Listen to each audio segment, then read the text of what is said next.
Welcome to Movie Recall. In today's video, we will be going through the 2022 movie Prey. It's time to recall, let's get started, turn on subtitles, and spoilers ahead. The movie starts in 1719 in the Great Plains, Nauru. A young Comanche woman trained as a healer dreams of becoming a great hunter like her brother Tabe. She wakes up early that morning and goes to hunt a bear. She also takes her dog named Sari with her. She wants to be good at hunting because her tribe's survival is dependent on hunting. She uses an axe on a tree to practice before she actually aims at the target. When she is sitting behind a tree trying to make a shot, she realizes that she still has to learn a lot and goes on to decide to leave it to another day, so she saves her life and gets out of there. This is when Sari ends up getting trapped in a bear trap and he gets injured as well. Naru then goes on to apply some herbs on the wound. This is when Naru witnesses the lights of an alien predator spacecraft, which she interprets as a Thunderbird, taking it as a sign to prove herself. This is when we get to see Tabe, who happens to be a really good hunter. In no more than one shot, he goes on to take down an eagle, and that shows how good he actually is. Tabe then goes on to tell his sister about his big hunt where his father used to take him. He used to go places to hunt with his father, and there he found his big hunt. Naru then goes on to tell her brother that she just saw a sign in the sky and tells him that she is also ready for her own big hunt. Naru is then told by her brother that she is going to have to hunt someone who is trying to her, only then she will be considered a legitimate hunter. In the next scene, we see the girl working on some herbs with her mother, and it is revealed that her mother is a good medic, and she is the one who taught Naru about them as well. In the meantime, Tabe gets home with the eagle he has hunted, and Naru starts thinking about herself. She wants to prove to people that she can also be a hunter and do things only assigned to men despite her gender. She wants to earn the respect of her people as a warrior. We then see the Predator's aircraft. This is the same one Naru saw earlier, and from this spaceship comes out the first ever alien predator to make his way to the Earth. When Naru is out there collecting some herbs, she hears a noise and goes on to check what's going on. She learns from another girl that a lion has taken a boy of their tribe. She is told that it was a mountain lion, and he has taken the boy to the mountains. We then see Tabe, who along with some other boys, makes his way out to find the boy. Naru also joins the hunter party, but the boys tell her to go home as it is dangerous out there. However, Tabe stands up for his sister and tells the others that she is going with them as they need all the help they can muster. He tells them that the woman is a good medic, so she can help the boy if he is still alive. On the other hand, we see a snake hunting a rabbit. This is when the giant snake senses that something is around him, and we see that the predator is there.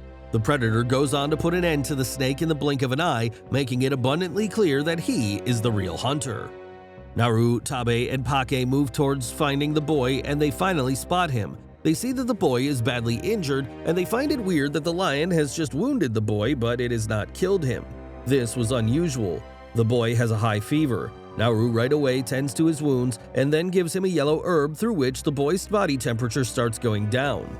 While everyone gets ready to leave with the injured boy, Tabe tells them that he is going to go into the forest to find and hunt that lion. Naru tells him to take her with him because she has a sense that the lion is not the only danger in this forest. There must be something that ended up scaring off the lion, which is only why the lion left the boy alone just like that. When Naru is making her way back home with the other boys, she notices big footprints and goes on to ask the others to notice too. She says that this is very unusual. They then come across the giant dead snake, and the others say that it must be a bear, but Naru does not agree. Naru says that she is going to have to go to Tabe to warn him of whatever deadly creature is lurking out there.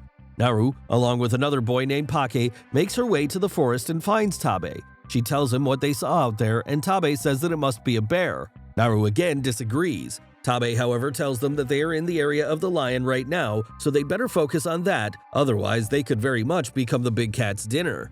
They start waiting for the lion to show up, and Naru says that they must find something to use as bait to draw out the lion.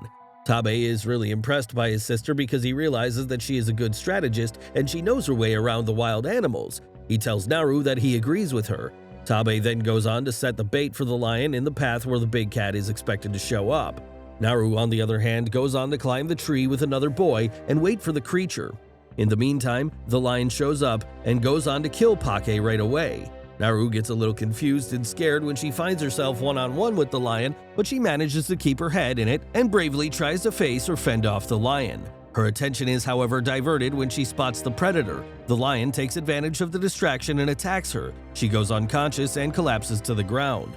When Naru finally wakes up, she finds her mother around her and she is home. Her mother tells her that Tabe is the one who left her home and he has gone to hunt that lion on his own. Naru right away tells her mother that the lion is not the only creature lurking out there. She says that she is going to have to go there and help her brother. Naru's mother then tells her that she is a really good medic as she was able to save the other boy with her herbs earlier. She tells her that it is not necessary for her to hunt in order to prove herself worthy. Tabe later returns to the village carrying the dead mountain lion. The people gather around him and go on to praise him because hunting lion on his own is something heroic on his part. And he earned the respect of many people in his village, and on top of that, he ends up earning him the title of war chief. Everyone is happy except Naru. She was unable to do anything significant yet again, and she is upset because of that. It could also be implied that she is the one who wanted to become war chief. When Tabe finally comes to her and talks to her, Naru tells him right away that she saw something else in the forest. She says that whatever is out there, it is really dangerous and powerful, and they are going to have to conduct a proper search of the forest in order to find and hunt it. Tabe agrees with her, but he tells her that he is going to go with her because it is not safe for her to go on her own and face such a deadly creature. Naru then ends up getting into an argument with him, and Tabe goes on to tell her that he is the one that killed that lion, not her. She is told that she also tried killing the same lion, but they both know what happened to her out there. Naru wakes up the next morning and decides that she is going to hunt the creature on her own. She, along with Sari, makes her way to the forest and follows the giant footprints of the creature out there. On the other hand, we see the predator, which kills a wolf and takes off its head. He then goes on to rip off its skin and keeps the skull. Naru, on the other hand, starts practicing with her axe, and she goes on to tie a rope with her axe, which makes it a little upgraded. That night, she hunts a rabbit and sleeps in the forest. The next day, when she moves forward, she comes across a herd of skinned bison left to rot on the plains. Baffled by the wasteful slaughter, she says a prayer for their spirits. She finds something looking like a cigarette, and Naru has no idea what it is. Eventually, she stumbles into a mud-filled bog pit, which nearly swallows her before she escapes. She uses the rope tied to her axe to get out of the mud, and this is how it is useful to her. This is when the predator also comes across the skilled bison and goes on to see the same cigar-like stuff. He also goes on to take a close look at the prayer leaf left there by Naru. The predator now thinks there must be a really powerful creature out there who has managed to kill so many bison. He is excited to face what lurks out there. In the meantime, Naru goes on to spot a bear, and when she is about to kill it, her bowstring breaks and she is now in the bear's trap. As she tries to take cover, the bear comes forward to kill her. Sari sees her in danger and goes on to distract the bear to save Naru. Naru sees this and repairs her bow right away. She tries to shoot the creature, but the bear is too big and quick for her. As they flee for their lives, the bear is killed by the predator, giving Naru time to escape before running into a group of Comanche sent to find her. The predator ambushes and kills the men in combat, while Naru is caught in a foothold trap. The predator leaves as it no longer sees her as a threat. After meeting the other boys, she right away tells them that she has seen a monster out there, a creature that no one has ever seen, and he is the most powerful of all creatures. The boys, however, do not believe her at all. Naru then says that she is going to go look for her brother. She is planning on telling Tabe the whole thing as he needs to know it, and he also needs her help to fight the creature. The boys, however, tell her that she cannot leave, and she ends up getting into a fight with one of the boys. This boy has always been jealous of her brother, so he does not like her anyway. The fight goes on for a while, and it ends with them tying her up. They decide that they are going to rest for a while, and then they will make their way back to the village. As they rest, that boy keeps messing with Naru, but she is unable to do anything as she has been tied up. He even goes on to take her axe and her bag as well. They hear a noise from afar and get alerted. Upon looking around, they see that it is just a small animal. One of the boys goes on to pick up the animal, and when he does that, we see some lasers on his body, and the next thing we see, he is dead by the arrows.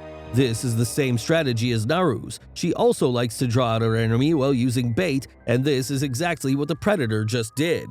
Naru tries to run away only to get stuck in a bear trap.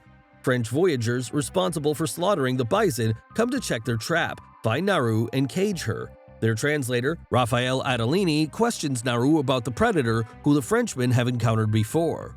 While she refuses to talk, the lead voyager reveals that he has Tabe captive and tortures him before using both siblings as bait for the predator.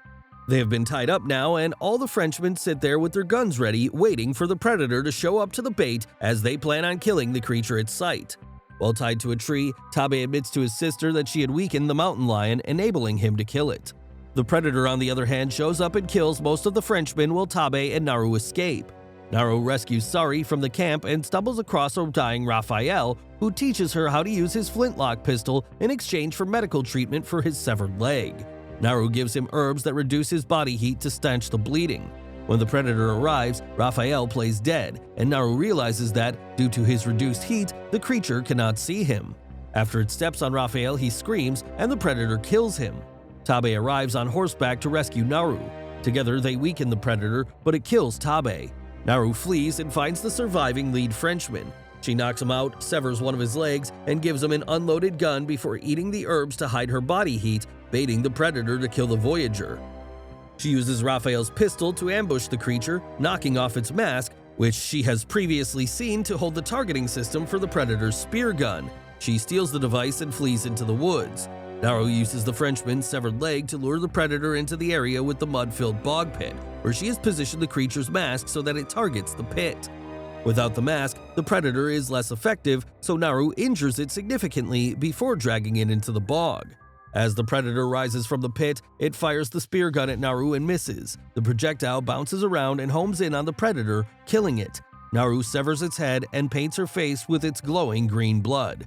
She brings the head and the flintlock pistol back to her tribe. They honor her victory by declaring Naru as the new war chief. And with that, the movie comes to an end. Thanks for watching. Please like, subscribe, and click the bell icon to get new movie recaps.